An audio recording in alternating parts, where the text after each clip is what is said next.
Om Swastiastu, Assalamualaikum warahmatullahi wabarakatuh, salam lama budaya, salam sejahtera bagi kita semua.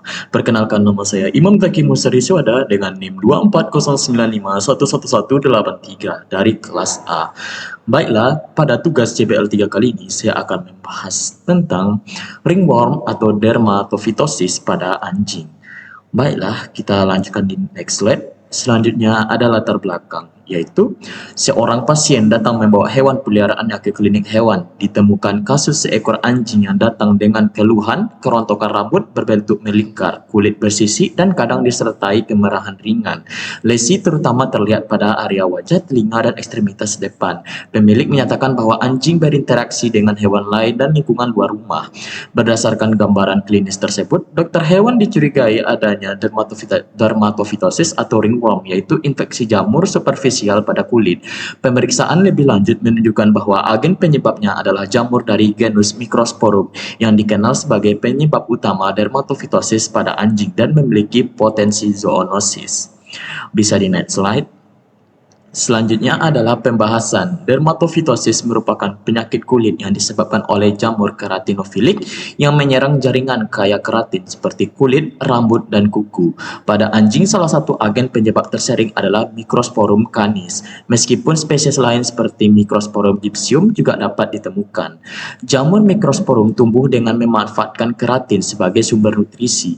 Spora jamur menempel pada permukaan kulit atau rambut, kemudian berkecambah dan menginfeksi lapisan stratum corneum serta batang rambut. Proses ini menyebabkan kerusakan struktur rambut sehingga rambut menjadi rapuh dan mudah patah, lalu membentuk lesi khas berupa alopecia berbentuk melingkar. Infeksi lebih mudah terjadi pada anak anjing, hewan dengan sistem imun rendah, atau kondisi lingkungan yang lembab dan padat. Meskipun tidak selalu menimbulkan rasa gatal yang berat, dermatofitosis penting diperhatikan karena sifatnya yang menular antara hewan dan antara hewan dari hewan ke manusia. Oleh karena itu, penyakit ini memiliki peranan penting dalam bidang ilmu penyakit jamur veteriner serta kesehatan masyarakat veteriner. Selanjutnya adalah morfologi. Microsporum merupakan jamur dermatofit yang termasuk ke dalam kelompok jamur filamentosa dan bersifat keratinofilik, sehingga memiliki kemampuan khusus untuk menginfeksi jaringan yang kaya akan keratin seperti kulit dan rambut pada anjing. Jamur ini tumbuh dalam bentuk hifa yang berserta dan bercabang, membentuk jaringan micelum yang menyebar pada lapisan superficial kulit serta batang rambut. Pada pemeriksaan kultur koloni Microsporum biasanya tumbuh dengan warna putih hingga krem pada permukaan media, sementara bagian bawah koloni sering menunjukkan warna kuning keemasan.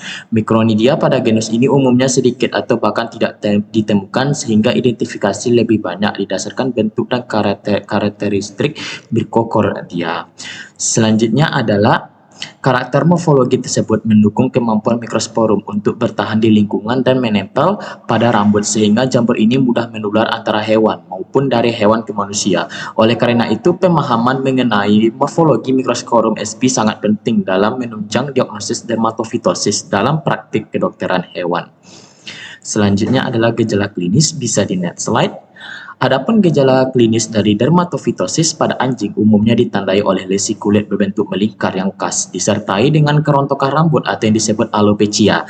Pada area yang terinfeksi, rambut pada daerah tersebut menjadi rapuh dan mudah patah akibat invasi jamur pada batang rambut. Kulit di sekitar lesi biasanya tampak kering, bersisik dan disertai kemerahan ringan. Pada sebagian kasus, rasa gatal tidak selalu dominan, namun beberapa anjing dapat menunjukkan pruritus ringan hingga sedang, tergantung tingkat peradangan dan respon imun individu. Lesi lebih sering ditemukan pada wajah, telinga, leher, dan ekstremitas depan, terutama pada anak anjing atau anjing dengan kondisi imun yang menurun. Pada infeksi yang lebih luas atau kronis, lesi dapat menyebar ke berbagai bagian tubuh dan menyebabkan penebalan kulit atau hiperkeratosis, serta perubahan warna kulit. Rambut di sekitar lesi sering tampak kusam dan tidak merata. Pada beberapa kasus, terutama bila terjadi infeksi sekunder bakteri, dapat muncul krusta atau eksudat ringan. Meskipun tidak selalu menimbulkan gejala sistemik yang berat, dermatofitosis perlu mendapatkan perhatian serius karena penyakit ini bersifat menular dan zoonosis, sehingga berisiko menularkan infeksi ke hewan lain maupun manusia yang kontak langsung dengan anjing yang terinfeksi. Diagnosis dermatofitosis pada anjing diawali dengan anamnesis dan pemeriksaan klinis, terutama pada hewan menunjukkan kerontokan rambut berbentuk melingkar, kulit bersisik, serta riwayat kontak dengan hewan lain atau lingkungan lembab. Baiklah, selanjutnya adalah diagnosis ini akan dibahas lebih lanjut pada slide selanjutnya. Bisa di next slide.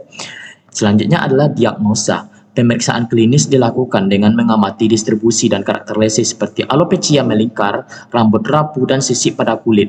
Lesi paling sering ditemukan pada area wajah, telinga, leher, dan ekstremitas depan. Pada kasus ini, ditemukannya lesinya itu pada area punggung dan leher, yang menjadi lokasi predileksi dermatofitosis pada anjing. Sebagai langkah screening awal, dokter hewan dapat menggunakan Woods lamp, di mana rambutnya terinfeksi Microsporum canis akan memancarkan fluorensi hijau kapel. Meskipun tidak semua spesial Microsporum menunjukkan fluoresensi, metode ini membantu memperkuat dugaan awal terhadap dermatofitosis. Untuk konfirmasi lebih lanjut, dilakukannya pemeriksaan mikroskopis melalui kerokan kulit atau percabutan rambut dari alih lesi. Pada pemeriksaan ini dapat ditemukan struktur jamur berupa hifa dan spora yang menempel pada batang rambut. Diagnosis definitif ditegakkan melalui kultur jamur pada media suborbit dextrose agar. Metode ini memungkinkan identifikasi spesies jamur penyebab dan menjadi gold standar dalam diagnosis dermatofitosis. Selain itu, dokter hewan juga perlu mempertimbangkan diagnosis banding seperti dermodekosis, pioderma bakteri, dan penyakit kulit alergi untuk memastikan ketepatan diagnosis. Selanjutnya adalah upaya pencegahan. Penanganan dermatofitosis pada anjing oleh dokter hewan bertujuan untuk mengeliminasi jamur penyebab dan mempercepat penyembuhan lesi kulit, serta mencegah penularan ke hewan lain dan manusia. Terapi yang diberikan disesuaikan dengan tingkat keparahan infeksi dan luas lesi pada tubuh anjing. Pada kasus ringan dan terbatas, dokter hewan umumnya memberikan terapi topikal berupa sampo atau larutan anti jamur yang mengandung miconazole, ketonazole, atau chlorhexidine. Terapi ini dilakukan secara rutin untuk menurunkan jumlah spora jamur pada kulit dan rambut. Rambut di sekitar lesi biasanya dicukur untuk meningkatkan efektivitas pengobatan dan mengurangi penyebaran jamur. Pada kasus yang lebih berat, menyebar atau tidak responsif terhadap terapi tropikal, dokter hewan akan menambahkan terapi sistemik berupa anti jamur oral seperti itraconazole atau crisofulvin dengan dosis dan durasi disesuaikan oleh kondisi pasien selama terapi. Pemantauan kondisi klinis dan kemungkinan efek samping obat tetap diperlukan. Bisa di next slide. Selanjutnya adalah kesimpulan. Kasus ini menunjukkan bahwa dermatofitosis pada anjing merupakan infeksi jamur superficial yang sering dikenal dengan ringworm. Penyakit ini umumnya disebabkan oleh Microsporum sp yang menyerang kulit dan rambut.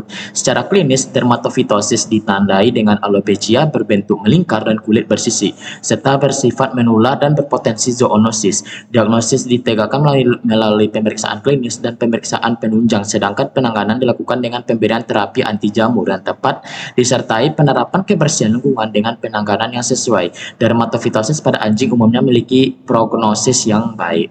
Bisa di next slide. Selanjutnya adalah saran. Pemilik hewan disarankan untuk menjaga kebersihan lingkungan anjing secara rutin, serta membatasi kontak antara hewan yang terinfeksi dengan hewan lain maupun manusia guna mencegah penularan dermatofitosis. Pemeriksaan dini ke dokter hewan perlu dilakukan apabila ditemukan kerontokan rambut berbentuk melingkar atau perubahan kulit lainnya.